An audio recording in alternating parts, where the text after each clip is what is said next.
സർവവീര്യം മഹാപൂജ്യം സർവരക്ഷാകരം വിഭും പാർവതി ഹൃദയാനന്ദം ശാസ്താരം പ്രണമാമ്യഹം. സ്വാമിയേ ശരണമയ്യപ്പ.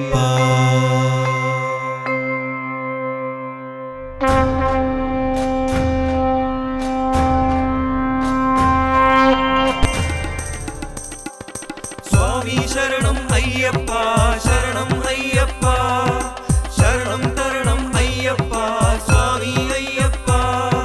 സ്വാമി ശരണം അയ്യപ്പ, ശരണം അയ്യപ്പ, ശരണം തരണം അയ്യപ്പ, സ്വാമി അയ്യപ്പ. ആനന്ദത്തിരയിളക്കി അകതാരിൽ നീ നിറഞ്ഞു ആറാട്ടീനെഴുന്നള്ളും ഭൂതനാഥ സ്വാമി. ആനപ്പുറമേഴുന്നള്ളും ഭൂതനാഥ, ആറാട്ടീനെഴുന്നള്ളും ഭൂതനാഥ സ്വാമി. ആനപ്പുറമേഴുന്നള്ളും ഭൂതനാഥ. സ്വാമി ശരണം അയ്യപ്പ, ശരണം അയ്യപ്പ, ശരണം തരണം അയ്യപ്പ, സ്വാമി അയ്യപ്പ. പമ്പയാറിൻ പൊന്മണിയായി പന്തളേശൻ കൺമണിയായി പാർവണം പോൽ പിറന്ന ഭൂതനാഥ സ്വാമി. പൊന്നമ്പല മണികണ്ഠനെ ഭൂതനാഥ, പാർവണം പോൽ പിറന്ന ഭൂതനാഥ സ്വാമി. പൊന്നമ്പല മണികണ്ഠനെ ഭൂതനാഥ. സ്വാമി ശരണം അയ്യപ്പ, ശരണം അയ്യപ്പ, ശരണം തരണം അയ്യപ്പ, സ്വാമി അയ്യപ്പ. പണ്ട് മോഹിനിയായ ഹരിയിൽ മോഹിതനായ ഹരനിൽ ഉദിച്ചവനെ ഭൂതനാഥ സ്വാമി. ഹരിഹര തനയന ഭൂതനാഥ, ഹരനിൽ ഉദിച്ചവനെ ഭൂതനാഥ സ്വാമി. ഹരിഹര തനയന ഭൂതനാഥ. സ്വാമി ശരണം അയ്യപ്പ, ശരണം അയ്യപ്പ, ശരണം തരണം അയ്യപ്പ, സ്വാമി അയ്യപ്പ. ശബരിഗിരി കൈവല്യമേ ശരണാഗതി തേടുന്നോർക്ക് സങ്കടങ്ങൾ ഒഴിപ്പവനെ ഭൂതനാഥ സ്വാമി. എന്നെന്നും കൃപ തരണേ ഭൂതനാഥ, സങ്കടങ്ങൾ ഒഴിപ്പവനെ ഭൂതനാഥ സ്വാമി. എന്നെന്നും കൃപ തരണേ ഭൂതനാഥ. സ്വാമി ശരണം അയ്യപ്പ, ശരണം അയ്യപ്പ, ശരണം തരണം അയ്യപ്പ, സ്വാമി അയ്യപ്പ. കത്തുന്ന ആഴി പോലെ സ്വച്ഛന്തം എന്നെ എന്നും കാത്തുകൊള്ളേണം ദേവാ ഭൂതനാഥ സ്വാമി. കൃത്തിൽ വിളയാടേണം ഭൂതനാഥ, കാത്തുകൊള്ളേണം ദേവാ ഭൂതനാഥ സ്വാമി. കൃത്തിൽ വിളയാടേണം ഭൂതനാഥ. സ്വാമി ശരണം അയ്യപ്പ, ശരണം അയ്യപ്പ, ശരണം തരണം അയ്യപ്പ, സ്വാമി അയ്യപ്പ. സ്വാമി ശരണം അയ്യപ്പ, ശരണം അയ്യപ്പ, ശരണം തരണം അയ്യപ്പ, സ്വാമി അയ്യപ്പ.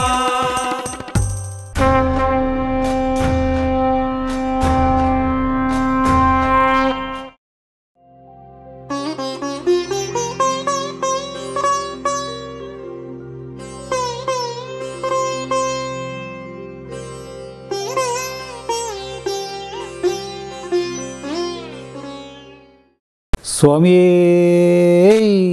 ശരണമയ്യപ്പ. സ്വാഗതം ബഹൻജി. ഓം ശാന്തി. നീ ഞാൻ തന്നെ എന്ന് അയ്യപ്പൻ ഭക്തർക്ക് തത്വമസി പൊരുൾ ഉണർത്തിക്കൊടുക്കുന്ന ചിത്രം മനസ്സിൽ തെളിയുമ്പോൾ തന്നെ സമാനമായ വേറൊരു ചിത്രവും കൂടി മനസ്സിൽ തെളിയുകയാണ് ബഹൻജി. അതായത് ശിവൻ തന്നെ ശിവലിംഗത്തിൻ്റെ മുന്നിലിരുന്ന് ധ്യാനം ചെയ്യുന്നത്. ഒന്ന്, താൻ തന്നെ തൻ്റെ മുന്നിലിരുന്ന് ധ്യാനം ചെയ്യുമോ എന്നൊരു ഡൗട്ട്. രണ്ടാമത്, എല്ലാറ്റിൻ്റെയും അധിപനായ ശിവന് ധ്യാനത്തിൻ്റെ ഒരു ആവശ്യമുണ്ടോ എന്ന് അതൊന്ന് മനസ്സിലാക്കി തരാമോ? ധ്യാനിക്കുന്നു എന്ന് പറഞ്ഞാൽ തന്നെ നമുക്കറിയാം ഒരാൾ ധ്യാനിക്കുന്നത് ആരെയാണ്? ഭഗവാനെ. ഭഗവാനെ. അപ്പോൾ ഭഗവാനെ ധ്യാനിക്കുന്ന രൂപം ശ്രീശങ്കരൻ്റെ രൂപമാണ്. ശ്രീശങ്കരൻ ശിവനെ ധ്യാനിക്കുകയാണ്. ശിവലിംഗം നമുക്കെല്ലാവർക്കും അറിയാം, ജ്യോതിസ്വരൂപനായ വിശ്വനാഥൻ്റെ ഓർമ്മയ്ക്കാണ് നമ്മൾ ശിവലിംഗം വച്ചിരിക്കുന്നത്. ജ്യോതിസ്വരൂപനെയാണ് ശിവലിംഗത്തിൽ നമ്മൾ ആരാധിക്കുന്നത്. അപ്പോൾ ജ്യോതിസ്വരൂപനായ പരമേശ്വരനെ ധ്യാനിക്കുകയാണ് ശ്രീശങ്കരൻ. അപ്പോൾ ധ്യാനമൂർത്തിയാണ് ശ്രീശങ്കരൻ, അതായത് ശിവനും ശങ്കരനും. അപ്പോൾ വേറെയാണ്. തീർച്ചയായിട്ടും അച്ഛനും മകനും പോലെ ഇത്രയും വ്യത്യാസമുണ്ട്. ഒന്ന് ഭക്തൻ, ശ്രീശങ്കരൻ ഭക്തനാണ്, ശിവൻ ഭഗവാനാണ്. അപ്പം ശ്രീശങ്കര സ്വരൂപം നമുക്ക് മനസ്സിലാക്കി തരുന്ന നമ്മൾ ഓരോ ഭക്തരും എങ്ങനെ ശിവനെ ധ്യാനിക്കണം എന്നാണ്. എങ്ങനെ നമുക്കൊരു നല്ല ഭക്തനാകാം, എങ്ങനെ നമുക്കൊരു നല്ല കർമ്മയോഗിയായി മാറാം, എങ്ങനെ നമുക്ക് കുടുംബത്തിലിരുന്നുകൊണ്ട് ഒരു നല്ല കർമ്മയോഗി ജീവിതം ജീവിക്കാം. ഈ ആശയത്തെ നമുക്ക് വിഗ്രഹിച്ച് തരികയാണ്. വിശേഷാൽ രൂപത്തിൽ ഗ്രഹിക്കാൻ വേണ്ടി ഒരു നല്ല ഭക്തൻ്റെ യോഗ്യതകൾ എന്തൊക്കെയായിരിക്കണം, ജീവിതധാരണകൾ എന്തൊക്കെയായിരിക്കണം, എങ്ങനെ ഒരു ഡിസിപ്ലിൻഡ് ലൈഫായിരിക്കണം നമ്മുടേത്. ആ ഭക്തൻ്റെ ഡിസിപ്ലിൻഡ് ലൈഫാണ് ശരിക്കും ശ്രീശങ്കര സ്വരൂപത്തിലൂടെ നമുക്ക് മനസ്സിലാക്കാൻ, വിശേഷാൽ രൂപത്തിൽ അത് ഗ്രഹിക്കാൻ നമ്മളെ സഹായിക്കുന്ന ചിത്രമാണ് ശ്രീശങ്കരൻ്റെ രൂപം. എങ്ങനെയാണോ നമ്മൾ അയ്യപ്പ വിഗ്രഹത്തിൽ നിന്ന് ധാരാളം കാര്യങ്ങൾ വിശേഷാൽ രൂപത്തിൽ ഗ്രഹിച്ചു ഇല്ലേ? അപ്പോൾ നമ്മുടെ ഭക്തിയിൽ എല്ലാ ചിത്രങ്ങളും നമ്മൾ നോക്കിയാൽ, വിഗ്രഹങ്ങളാകട്ടെ ചിത്രങ്ങളാകട്ടെ, ഇവയെല്ലാം നമുക്ക് ധാരാളം ആധ്യാത്മികമായ അവബോധം നൽകുന്നതാണ്. ശാസ്ത്രത്തിൽ നമ്മൾ കേട്ടിട്ടുണ്ടാവും, സ്വാമി നമ്മൾ രാധാകൃഷ്ണൻ എന്ന് പറയും. രാധയും കൃഷ്ണനും രണ്ടുപേരെയും കൂടെ ചേർത്ത് രാധാകൃഷ്ണൻ എന്ന് പറയും. പക്ഷെ രണ്ടുപേരും രണ്ടാണ്, ലക്ഷ്മി നാരായണൻ, ലക്ഷ്മിയും നാരായണനും. അതേപോലെ ശാസ്ത്രത്തിൽ പറയുന്നുണ്ട് ശിവശങ്കരൻ, ശിവനും ശങ്കരനും. ഇനി ശിവശങ്കരൻ, അതായത് ശിവനെ ധ്യാനിക്കാൻ നമുക്ക് ഓരോരുത്തർക്കും ശ്രീശങ്കരനെ പോലെയുള്ള ധ്യാനമൂർത്തിയായിട്ട് മാറണം, കർമ്മയോഗിയാകണം. അതിൽ നമുക്ക് ആദ്യം വേണ്ടുന്ന യോഗ്യത, ശ്രീശങ്കരൻ തൻ്റെ ശരീരം മുഴുവൻ ചുടലക്കളത്തിലെ ഭസ്മമാണ് ധരിച്ചിരിക്കുന്നതെന്ന് പറയും. ചുടലക്കളത്തിലെ ഭസ്മം പൂശിയിരിക്കുന്നു. എന്താ അർത്ഥം? ചുടലക്കളത്തിൽ എന്താ കൊണ്ടിടണേ? ശരീരത്തിനെ ദഹിപ്പിക്കുന്നത് സ്ഥലം. അപ്പം നമ്മുടെ ഈ ദേഹം, ഇപ്പോൾ ശങ്കരൻ ദേഹം മുഴുവൻ ഭസ്മം പൂശിയിരിക്കുന്ന അർത്ഥം എന്താ? ഈ ദേഹം മുഴുവൻ നശിക്കുന്നതാണ്, ദഹിക്കുന്നത് ദേഹം എന്നാണല്ലോ ഗീതയിൽ ഭഗവാൻ പറയണം. ഇനി ദഹിക്കാത്തതായിട്ട് നമ്മളിൽ എന്താ ഉള്ളത്? ആത്മാവ്. ആത്മാവ്. അപ്പം നമ്മൾ ആത്മചൈതന്യമാണ്. ഈ മൂന്നാം കണ്ണ് തുറക്കാൻ പറയാണ്. അതുകൊണ്ടാണ് ശ്രീശങ്കര സ്വരൂപത്തിൽ നോക്കിക്കോളും മൂന്നാം കണ്ണ്. ഇവിടെ ഒരു കണ്ണ് കാണിച്ചിട്ടുണ്ട്. അപ്പം അതേത് കണ്ണ്? മൂന്നാം കണ്ണ്. മൂന്നാം കണ്ണ്, അറിവിൻ്റെ കണ്ണ്, ആത്മനേത്രം. ഞാൻ ആത്മാവാണെന്ന ബോധത്തിൽ ജീവിക്കൂ. കാരണം നമ്മുടെ ഈ മൂന്നാം കണ്ണ് തുറന്ന എന്താ ഗുണം? നമ്മുടെ കൂടെയുള്ളത് ഓരോരുത്തരും ആത്മസഹോദരങ്ങളാണ്. ആ ബോധം വരും. ശരീരം കൊണ്ട് നമുക്ക് ഏത് ബന്ധമാണെങ്കിലും, ഹസ്ബൻഡാണെങ്കിലും വൈഫാണെങ്കിലും മക്കളാണെങ്കിലും നമുക്ക് തമ്മിൽ ആത്മബന്ധമുണ്ട്. ശരീരബന്ധം രക്തബന്ധമാണ്, അല്ലെങ്കിൽ മിത്രബന്ധമാണ്. പക്ഷേ ഇത് ആത്മബന്ധമാണ്. ദേഹം നശിക്കുമ്പോൾ ദേഹത്തോടുള്ള ബന്ധം പോവും. അപ്പം ഞാൻ മരിച്ച പിന്നെ ഇതെൻ്റെ അച്ഛൻ, ഇതെൻ്റെ അമ്മ, ഇപ്പോൾ കൂടെയുള്ളവരോടായിട്ടുള്ള ഒരു ബന്ധമില്ല. ശരീരവുമായിട്ടുള്ള ബന്ധം അതോടുകൂടി കഴിഞ്ഞു, ശാരീരിക ബന്ധം. പക്ഷെ നമ്മളെല്ലാവരും തമ്മിൽ എന്നും നിലനിൽക്കുന്ന ഒരു ബന്ധമുണ്ട്. അതേതാണ്? ആത്മീയ ബന്ധുത്വം. അപ്പോൾ ഭഗവാൻ നമ്മളോട് പറയാണ്, കുട്ടികളെ ഈ കർമ്മക്ഷേത്രത്തിൽ ജീവിത നാടകശാലയിലെത്തി ഓരോ ആത്മാവാകുന്ന അഭിനേതാവിന് അവരവരുടെ വേഷം കിട്ടി. നിങ്ങൾ ഒരാൾ ഹസ്ബൻഡാണ്, ഒരാൾ വൈഫാണ്, ഒരാൾ അച്ഛനാണ്, ഒരാൾ അമ്മയാണ്, ഒരാൾ സ്ത്രീയാണ്, ഒരാൾ പുരുഷനാണ്, ഒരാൾ ഹിന്ദുവാണ്, മുസൽമാനാണ്. ഏത് വേഷമാണോ കിട്ടിയത് ആ കിട്ടിയ വേഷം ഉപയോഗിച്ച് നാടകം നടിക്കുമ്പോഴും മക്കൾക്ക് എന്താ ഓർമ്മ വേണം? മൂന്നാം കണ്ണ് തുറന്നുകൊണ്ട് വേഷം ഉപയോഗിച്ച് അഭിനയിക്കും. അപ്പം എന്ത് വരില്ല? ഈ വേഷമാണെന്ന ബോധം വരില്ല. ഇപ്പോൾ ഒരു നടൻ ഒരു സിനിമയിൽ രാജാവിൻ്റെ വേഷം ഇട്ടു എന്നിരിക്കട്ടെ. വേഷം ഇട്ടു, രാജാവായിട്ട് അഭിനയിച്ചു. ആ അഭിനയം കഴിഞ്ഞാൽ എന്തായി? രാജാവിൻ്റെ വേഷം അഴിച്ചു വെച്ചു. രാജാവിൻ്റെ വേഷം അഴിച്ചു വെച്ചതോടുകൂടി അഭിനയം പൂർത്തിയായതോടുകൂടി രാജാവ് എന്ന് പറയുന്ന റോളും കഴിഞ്ഞു. വീട്ടിൽ പോകുമ്പോൾ എങ്ങനെയാണ് പോണേ? മമ്മൂട്ടിയായിട്ടോ മോഹൻലാലായിട്ടോ പോകുള്ളൂ. അതേപോലെ നമുക്ക് ആത്മാവാകുന്ന ഈ അഭിനേതാവിന് ഈ വേഷം കിട്ടി. നമ്മൾ അഭിനയിക്കുക ഓരോരുത്തരും. ഒരു വീട്ടിൽ 4 പേരുണ്ട് അർത്ഥം നമുക്ക് 4 ശരീരം പല റോള് നമ്മൾ അഭിനയിച്ചുകൊണ്ടിരിക്കുക. പക്ഷേ ഈ റോള് നമ്മുടെ പൂർത്തിയായി കഴിഞ്ഞാൽ, ഈ ശരീരം നമ്മുടെ നശിച്ചു കഴിഞ്ഞാൽ പിന്നെ ആ പേരിലുള്ള ആളില്ല. ആ പേരിലുള്ള ആളില്ല. വേഷം അതോടുകൂടി കഴിഞ്ഞു. പക്ഷെ നിലനിൽക്കുന്ന ഒരാളുണ്ട്. അതാരാണ്? ആത്മാവ്. അഭിനേതാവിന് നാശമില്ല. അതുകൊണ്ട് 3-ാം കണ്ണ് തുറക്കണം. പക്ഷെ 3-ാം കണ്ണ് തുറക്കണമെങ്കിലോ ശ്രീശങ്കരൻ്റെ ജടയിൽ നോക്കിയാൽ നമുക്കറിയാം അവിടെ ഗംഗയെ ഒളിപ്പിച്ച് വെച്ചിരിക്കുകയാണെന്നാണ് പറയാം. അപ്പം ജടയിൽ ഗംഗ ഒളിപ്പിച്ച് വെച്ചിരിക്കണം. തലയിലാണ് ഗംഗ. ഗംഗ ഒരു നദിയാണ്. പക്ഷെ നമ്മുടെ എല്ലാ ഭക്തരുടെയും തലയിൽ ഗംഗ വേണം. ഏത് ഗംഗ? തലയിൽ പോകുന്ന ഗംഗ എന്താ? ചിലപ്പോൾ നമ്മൾ ചോദിക്കില്ല, എന്താ തലയിലൊന്നും ഇല്ലേ, മൂളയില്ലേ ചോദിക്കും. എൻ്റെ അർത്ഥം എന്താണ്? ബുദ്ധിയില്ലേ, അറിവില്ലേ, വിവേകമില്ലേ? അപ്പോൾ ബുദ്ധിക്ക് വേണ്ടത് വിവേകമാണ്. വിവേകം നമ്മുടെ പ്രവർത്തിക്കണമെങ്കിൽ ജ്ഞാനം വേണം, വിജ്ഞാനം വേണം, വിസ്ഡം വേണം. നോളജ് മാത്രം പോരാ. നമുക്കിന്ന് നേടുന്ന സ്കൂൾ കോളേജ് വിദ്യാഭ്യാസം മാത്രം പോരാ. അതിലൂടെ അറിവേ കിട്ടുള്ളൂ. തിരിച്ചറിവും കൂടി വേണം. നമ്മൾ പറയില്ലേ വിദ്യാഭ്യാസമുണ്ട് പക്ഷേ ഇന്ന് മനുഷ്യന് വിവരമില്ല പറയും. അപ്പോൾ ആ ഗംഗ എന്ന് പറയുന്നത് ജ്ഞാനഗംഗ, അറിവാകുന്ന ഗംഗ. നമുക്ക് നമ്മളെ അറിയാൻ കഴിയണം. കൂടെയുള്ളവർ ഓരോരുത്തരെയും തിരിച്ചറിയണം.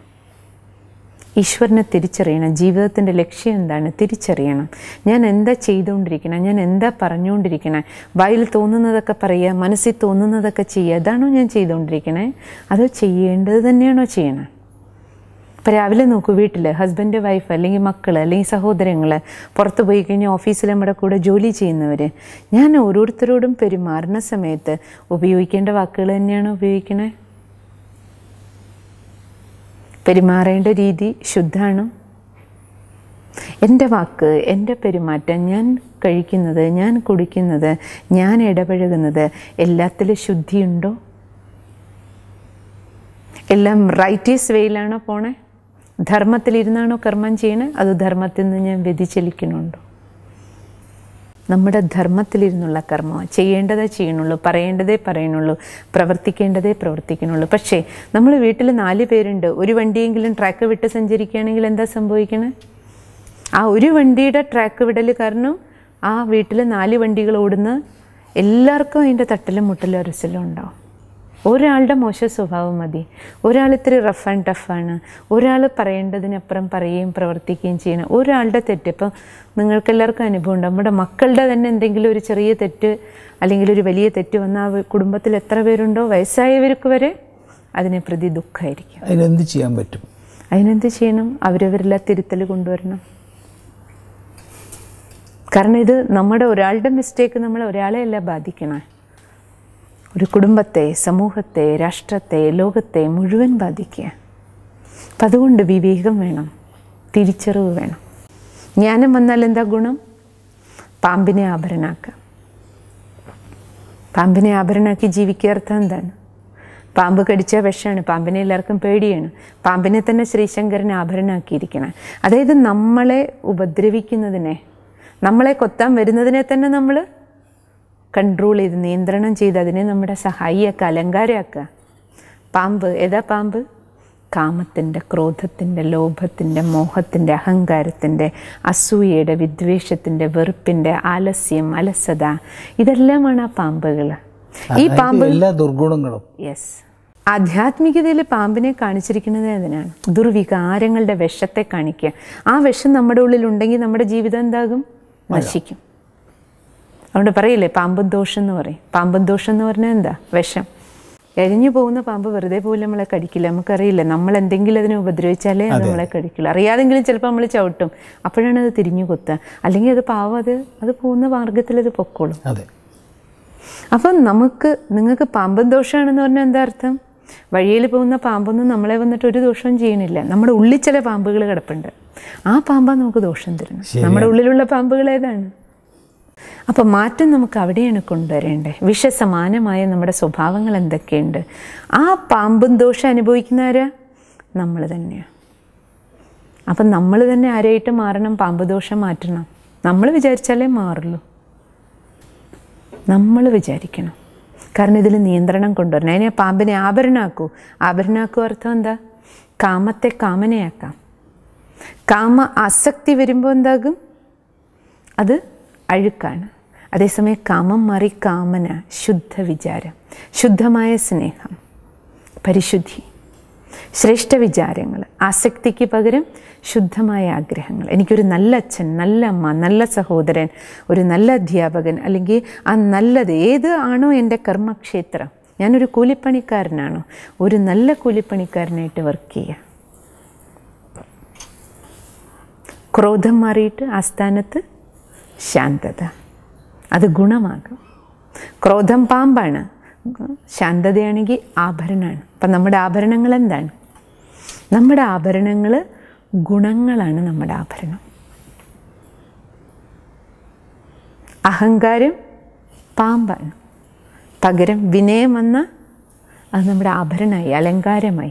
ദുർഗുണങ്ങളുടെ സ്ഥാനത്ത് സദ്ഗുണം വന്നാൽ നമ്മുടെ ജീവിതം അലങ്കാരമുള്ളതായി. ബ്യൂട്ടിഫിക്കേഷൻ അതാണ് പറയുന്നത്, ഇന്നർ ബ്യൂട്ടിഫിക്കേഷൻ. നമ്മളിപ്പോൾ പുറത്ത് ബ്യൂട്ടിഫൈ ചെയ്യും. നമ്മൾ മുടി ശരിയാക്കും, തല ശരിയാക്കും, മുഖം ശരിയാക്കും, ഡ്രസ്സ്, ആഭരണം. നമ്മൾ വിചാരിക്കും ഇതാണ് സൗന്ദര്യം. സൗന്ദര്യേതാണ് വ്യക്തിയുടെ, നമ്മുടെ സ്വഭാവമാണ്, നമ്മുടെ പെരുമാറ്റമാണ്. അപ്പോൾ നമ്മുടെ സ്വഭാവങ്ങളും പെരുമാറ്റങ്ങളും നമ്മുടെ ആഭരണമായിട്ട് മാറുമ്പോൾ, സദ്ഗുണങ്ങളുടെ ആഭരണം വരുമ്പോൾ ഓട്ടോമാറ്റിക്കലി പാമ്പുദോഷം ഇല്ലാതാകും. പാമ്പുദോഷം ഇല്ലാതാകും. ഈ പാമ്പുകളാണ് നമ്മുടെ കല കുറച്ചിരിക്കുന്നത്. ശങ്കരൻ്റെ ചിത്രത്തിൽ കണ്ടിട്ടില്ലേ, സൈഡിലൊരു ചന്ദ്രക്കല കാണിച്ചിട്ടുണ്ട്. ചന്ദ്രക്കല.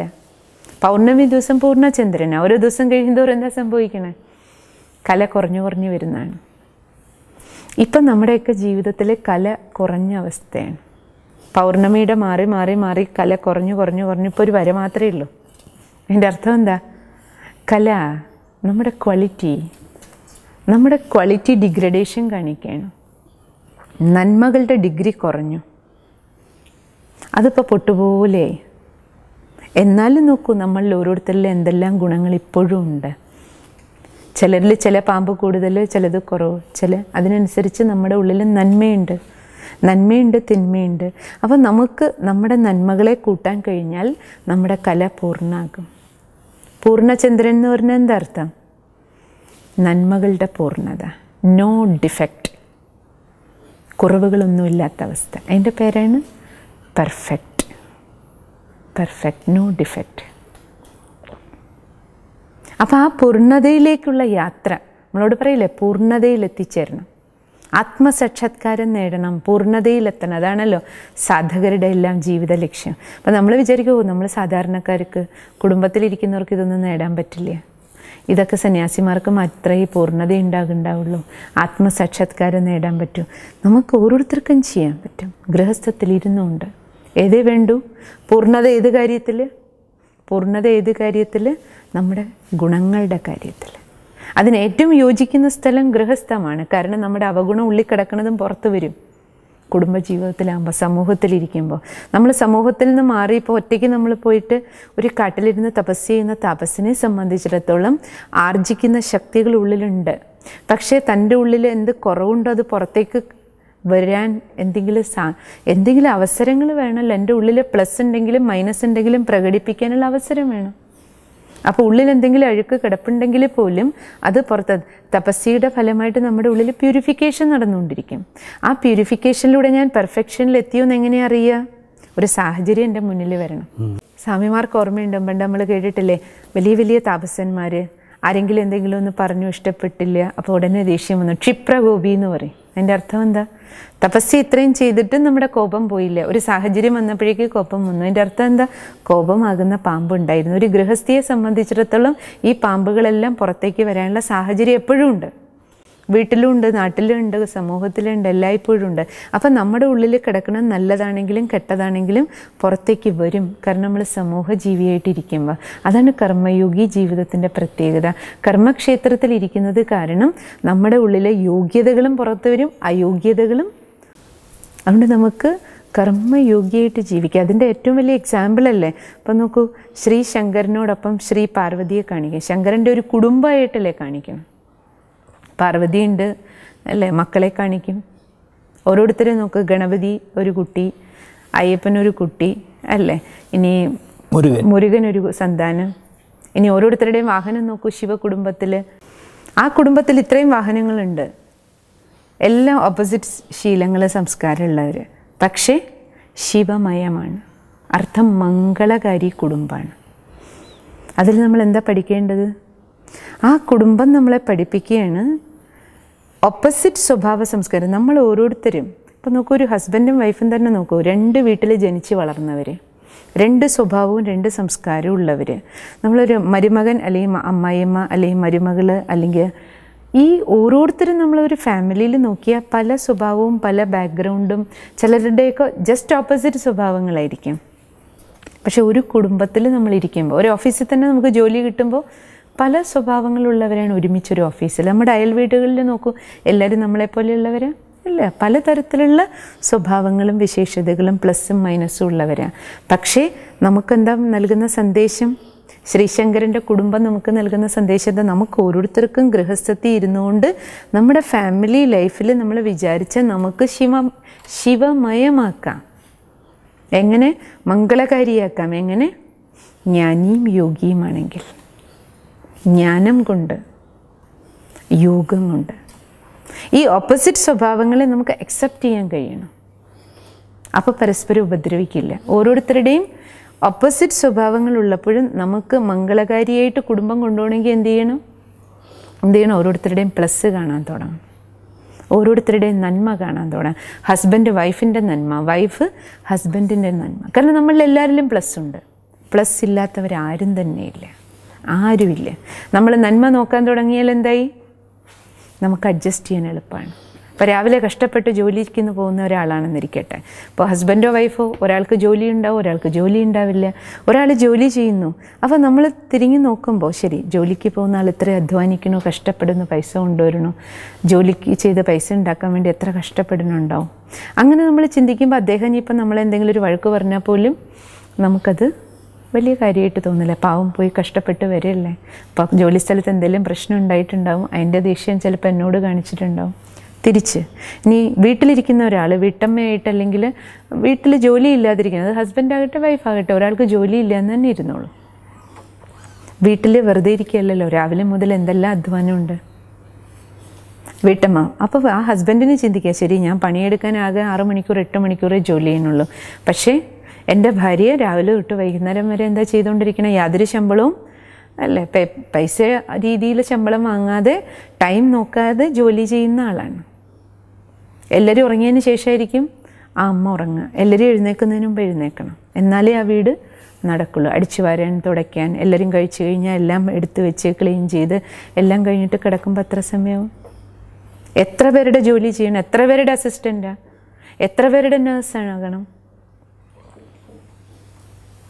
ഇപ്രകാരം നമ്മൾ അങ്ങോട്ടും ഇങ്ങോട്ടും പ്ലസ് കാണാൻ തുടങ്ങിയാൽ എന്തായി? നല്ലൊരു ജീവിതമായിരിക്കും. റെസ്പെക്റ്റ് വരും, എല്ലാവരോടും പരസ്പരം സ്നേഹം വരും. അപ്പോൾ ശിവമയമാകും. ബഹൻജി, വൈരുദ്ധ്യ സ്വഭാവങ്ങൾക്കിടയിലും കുടുംബാംഗങ്ങൾ സന്തോഷത്തോടെ കഴിഞ്ഞുകൂടാം. അതിന് ജ്ഞാനയുക്തവും യോഗയുക്തവുമായ ഒരു ജീവിതം. കണ്ണാടിയും ഏറ്റവും പ്രധാനം.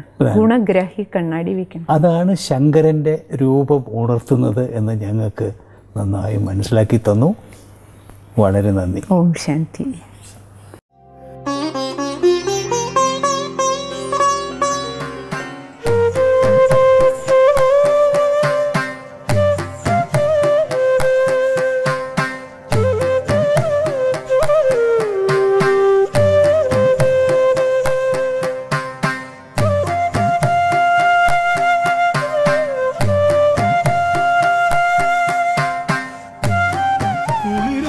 പുലരികളിൽ ഉണരും ഭക്തന്റെ സിരകളിൽ ഒഴുകുന്ന വ്രതപുണ്യമാ. ഓരോ മനുഷ്യനും ദേവനായി മാറുന്ന തത്വമായി തത്വമസി അരുളുകയാ. തത്വമസി തത്വമസി